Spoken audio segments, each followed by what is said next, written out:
మీ అందరికీ నా హృదయపూర్వక వందనాలు.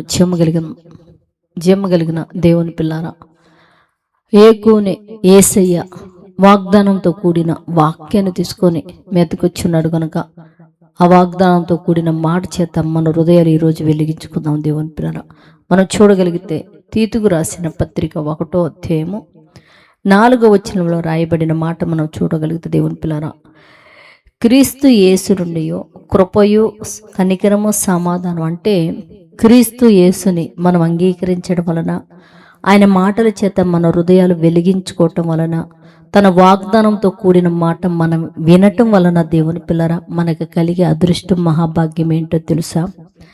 కృపయు కనికరము సమాధానం మనకు కలిగిద్దండి. దేవుని పిల్లరా, భూమి మీద ఉన్న మనందరం కూడా యేసయ్య మాటలిని ఆయన కృప కనికరమ సమాధానము కలిగిన వారమై భూమి మీద బ్రతుకున్నట్లు ప్రార్థన చేద్దాం. దేవుని పిల్లారా, పరిశుద్ధుడా, జీవము కలిగిన మా పరలోకపు తండ్రి, అయోగ్యులము జ్ఞానము లేని వారమై తిరుగుతుండగా తండ్రి, మరి క్రీస్తును మేము నమ్మటం వల్ల, ఎరుగుట వలన ఇదిగో కృపయు కనికరము సమాధానం అనే భాగ్యం మాకు ఇస్తున్నావు కనుక తండ్రి, అట్టి భాగ్యం భూమి మీద ఉన్న నీ బిడ్డలందరూ పొందినట్లు కృప చూపమని, నీ బిడ్డలు చేతి పనులు చేసుకోవడానికి బయట వెళ్ళి ఉండగా తండ్రి, తిరిగి బిడ్డలు సాయంత్రం క్షేమంగా ఇంటికి చేరి నీ సన్నిధానంలో మోకరిల్లి ప్రార్థన చేసుకొని నీ వలన వచ్చి ఆశీర్వాదం పొందగలిగే భాగ్యం బిడ్డలకు అనుగురించి సహాయం చేయమని మా రక్షకుడు నీ కుమారుడైన యేసయ్య పరిశుద్ధ నామములో ప్రార్థన అడుగుతున్నాం తండ్రి.